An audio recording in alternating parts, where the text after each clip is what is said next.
আপনারা যদি ঠিকভাবে দেখেন, আমি কয়েকবার কথা বলতে পারি।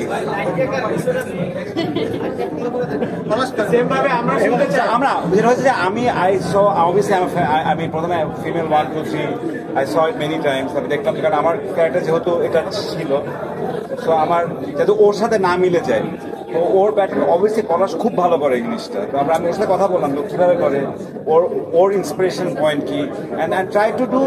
আমি জানি না কতটা সাকসেস হচ্ছে। ওর মানে স্পিচ প্যাটার্ন, মানুষের স্ট্যামারিং অনেক রকম হয়, তো আমারটা যাতে ওর মতন না হয়, ওটা Omi was very careful about that, যে আমার প্যাটার্ন অফ স্ট্যামারিং, আমি কোথায় তোতলাচ্ছি, পলাশ কোথায় তোতলাচ্ছি, কীভাবে তোতলাচ্ছি, এটা যদি একটু পৃথক হয়, সেটা আমরা এটা অ্যাকচুয়ালি অমির lot of is Omi's credit, but আমি আর পলাশ আমরা এটার বিষয়ে আমরা একটু মনোযোগ দেওয়ার চেষ্টা করি। পলাশ ভাইয়ের দিক থেকে একটু শুনি আমরা। যেটা হচ্ছে শুটিং এর আগে ইরেজ ভাইয়ের সাথে যতবারই আমার কথা হইতো বা যত হোয়াটসঅ্যাপে যত ভয়েস টেক্সটিং হইতো, সবগুলো কিন্তু আমরা ক্যারেক্টারে থেকেই করতাম।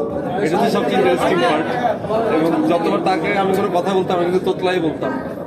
এবং শুটিং এর মধ্যে যেটা হয়েছে যে দেখেন, ফিমেল 4 বা ফিমেল 1 2 3 এটা মানে একটা ফান আসলে। তো পুরো শুটিংটা একটা ফান প্রসেসের মধ্যে দিয়ে গেছে। তো আমরাও চেষ্টা করছি আনন্দ করে মজা করে কাজটা করার, যাতে করে আনন্দটা আমরা আগে পেয়েছি বিধায় দর্শকরা যাতে সেই আনন্দটা যেতে পারে।